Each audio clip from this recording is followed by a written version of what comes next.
आपल्याला काय गणित दिलेलं आहे इथं नीट ऐका. राम व श्याम यांच्या आजच्या वयातील फरक 5 वर्ष आहे, तर अजून 10 वर्षांनी त्यांच्या वयातील फरक किती वर्षे असेल. आपण लगेच पाहिलं की आज 5 वर्ष म्हणजे आजचा फरक हा 5 वर्ष आहे, तर 10 वर्षाचा फरक काढायचा.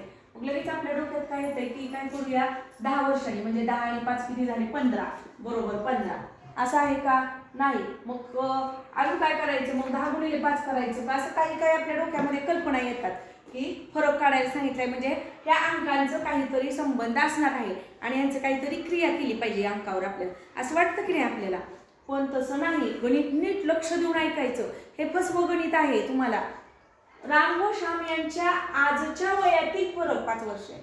बघा लक्षात घ्या वयातील फरक आज 5 वर्षे म्हणजे अजून 10 वर्षांनी काढायचं आहे आपल्याला.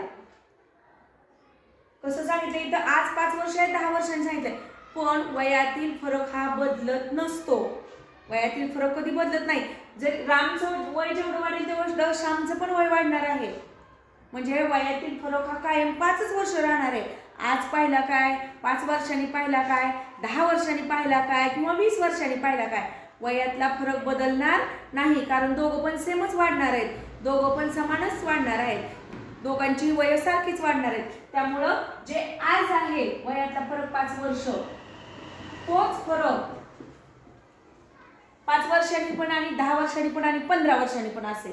म्हणजे लक्षात घ्यायचं की वयातला फरक बदलत नाही. असं कसं उदाहरण आलं तर आपण लगेच ओळखायचं. आणि मग किती लिहायचं इथं वयातला फरक 5 वर्ष असेल. 5 हेच उत्तर बरोबर येईल कधीही विचारलं तरी.